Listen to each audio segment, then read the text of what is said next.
Hello ladies and gentlemen, welcome to Rum and a Couch video number 74. Dave here from Manchester Rum Festival, and for this episode I'm going to go something a little bit local because I picked up some bottles of this. This is Salford rum. Now Salford rum is sort of one of the original rum brands from Greater Manchester. There's been a real explosion in the last couple of years, especially in the last 18 months as well. And it's been really cool to have the guys at Manchester Rum Festival, not just this year, but back in 2019 when they made their debut as well. And since that debut, they've now got 3 different expressions. We've just seen the original. They have, the dark spiced as well. Plus, something that's been a real good hype for them is their Salford honey. So I picked up all 3 because I had the Salford honey for the first time at Rumfest a couple of weeks ago. Because when it first came out, there was such a massive hype about it that I never actually had the opportunity to give it a go. But now it's a bit more readily available, started to make obviously a bit more, and I'll be able to pick a bottle up. But I have had the first 2, the original and the dark spice before, a handful of times. I have to admit, I've had it on its own, but I mainly had it the last couple of months especially as mixes and even a couple of cocktails. So I'm quite looking forward to sort of revisiting and making sure that what I remember is still what I get today. So with Salford rum, it's a bit of a brief history lesson. Obviously the Liverpool docks, the docks on the south coast as well, were your predominant sort of merchants when it came to the importation of rum from the Caribbean. Manchester didn't really have too much. It didn't make its mark as heavy on the map of the rum importation. But the Salford docks itself, which is where the likes of the Media City, UK are, plus the Lowry, the Imperial War Museum, all that used to obviously not be there. It was just pure warehouses, mainly for the cotton trade that Manchester was famous for. So rum, it did have an impact to a point, but it wasn't too much. And we're talking like the late 1800s, early 1900s. Obviously the 1960s, the docks pretty much got wiped out. And man, that's 1990s when everything started to be regenerated, and of course it is how you perceive it now. So there is, there's historical marks regarding rum importation, and that's what Tommy and James from Salford Rum have decided to have a tip of the hat towards. Now, the first bottle that came out, as you can sort of see, it's all about Dave Draws. Now, Dave Draws is a local artist who does all these amazing sort of prints in regards to, well, this, for example, has the Salford docks on it. I know you can't see it too much, but give it a Google, see the guys on social media, have a zoom in, and you can see the Salford docks from there. You've got Trafford Wharf, Aldsall Park, the gasworks, basically Salford on a bottle. So I'm going to give that one a go first. I'm going to pour some in because this is 40% ABV. It's a spice rum. I'm actually going to read out what the spices are because it's a golden spice rum produced in small batches of column distilled in the shadows of the old Salford docks, expertly infused with vanilla, nutmeg, cinnamon, ginger and dried fruits. So let's give it a go. Got my Glencairn. And automatically I get biscoffy. That real ginger note comes through nicely. Stem ginger as well. Lots of orange, lots of caramel, lots of sort of fudgy profile. Definitely a bit of clove. I get a bit of the dry spice, nothing too much, but there's definitely something there, and it is dry. It's not synthetic. That's definitely crossed my mind already.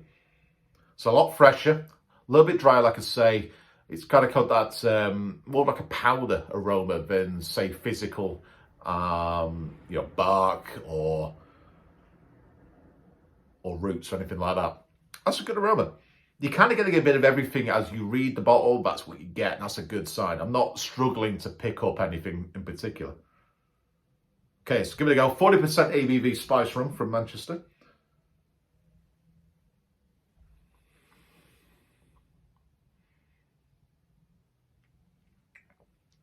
Quite sweet, quite natural sweet. Orange, definitely. Definitely some clove right at the back of your throat.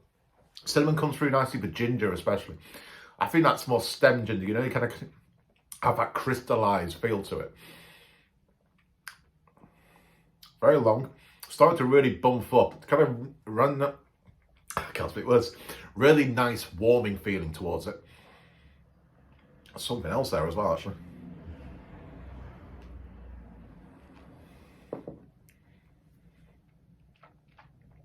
There's some dried fruits. I can't think what the dried fruits are. There's a good mix between it, but that's not a bad shout.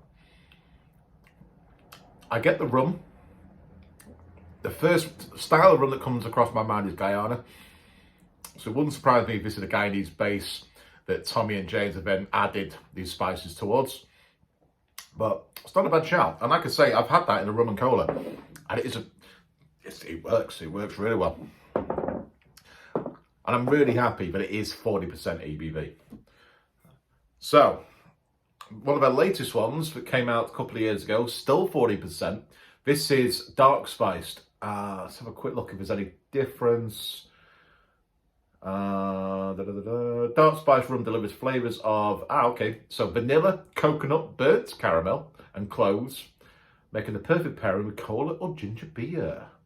So I'm not a massive fan of ginger beer. I'm more a cola kind of guy, but I'm always up for, if there's a recommendation, I always give something a go on its own and then see what the hype's about. So, excuse me, got me Glencairn again. Let's pour a little bit in. That's a lot darker. Look at that. Wow. I'll do a bit of comparison. That is the gold. That is the dark. Definitely something different there. Now, I'd be intrigued to see if you can still get the rum profile coming through. It wasn't as dominant with the original as I remembered it, but I mean that dark alone, yeah, not as fresh. But I mean, to be fair, my expectations are it's going to be a little bit more lacking the boldness, but a bit more. What's the word to use? A bit more damp there. Not the best word, but I can't express what it is. Definitely got a kind of burnt toffee, caramel sort of profile. Definitely some cloves in there. Not as many, but it's more like an underlining of cloves on the nose. Okay, so 40% ABV. Let's give it a taste. Doesn't seem as thick as the other one either, so.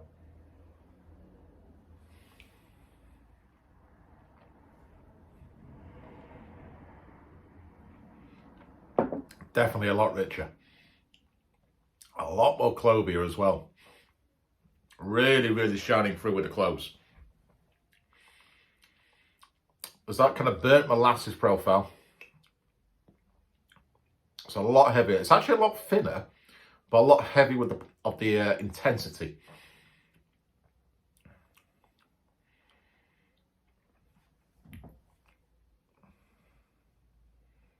I don't get much coconut, I have to admit. I'm just going to go back to it.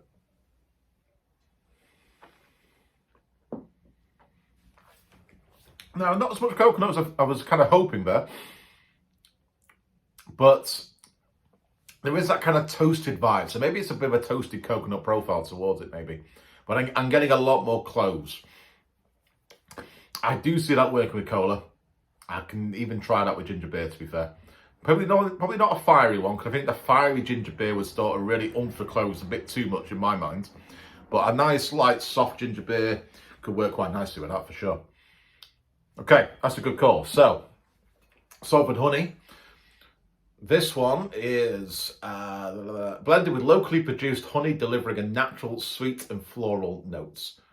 A tribute to the local dock workers known as the worker bees. Not fully surprised by that one with Greater Manchester and Salford these days, but still. Ooh. Okay, fresh Glencairn glass. This one is, doesn't say. So this is 37.5% ABV. Rum spirit drink. So like I say, this was, when it was first released, I want to say last year. It was a limited release. They ran out, never had the opportunity to give it a go. And then when I saw the guys at Rumfest, I tried it there and then because they now started to release it on a more regular basis. So I was very intrigued to give it a go. And the first thing I get automatically is honey, thank God. It's a real sort of thick, runny honey. There's not that synthetic feel. You can tell that it's authentic. That ticks my box. Okay.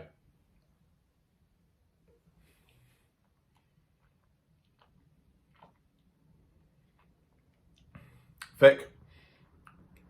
Not sugar syrup thick, but thick nonetheless. A lot more lighter, a lot more scented. Kind of like a honey water feel to it.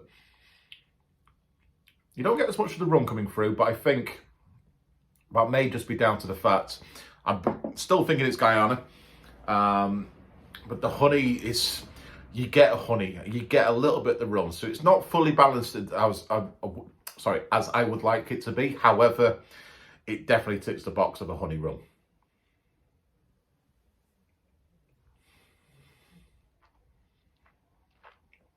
It's not a bad shout. It's not too sticky either. I've had other honey rums. I've had other honey rums from Greater Manchester.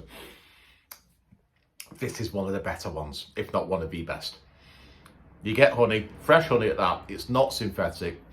You know you got a natural flavour profile in your mouth. You definitely get it on the nose. You don't get as much rum as through as I would like it to be. However, it's still there. Bit more underlining than I thought it was going to be. But in comparison to the first two, I mean, the original is definitely my go-to. The dark's a great shout. I do want to give that a go with some ginger beer. And the honey, these cocktails, doesn't give any ideas on the back, but I know I've seen a handful of things on their social media. So I'm intrigued to give that a go. I'm thinking of just a daiquiri in its own right. Honey daiquiri with this could work quite nicely. So that could be today's tipple of choice. It is a Saturday after all. So, ladies and gentlemen, I'm hoping that gives you a bit of an idea what Salford rum is all about. Give the guys a follow on their social media. Like I say, I've already seen some great ideas of cocktails using their new honey, and they have some awesome ideas of mixes to use and pair up with as well. We do a lot of the makers markets around Greater Manchester, so if you are local, do feel free to pop along, give them a go as well. Other than that, I know you can pick these up in the likes of Tipples in Manchester, Aston's in Manchester, pardon me. But also check them out. I think Co-op has got a couple of bottles of these now in Greater Manchester as well. Living further out the field, of course, do just give them a Google, follow them on their website, and they'll have plenty of places you can pick up some Salford rum. So I'm going to finish off the honey, I'm not going to lie, and then try it with a honey daiquiri a little bit later. So do, if you haven't already, and why haven't you? Give us a subscribe, or if you're watching this on YouTube, give us a like on Instagram and Facebook as well. And I will see you all very soon for the next Rum on the Couch of number 75.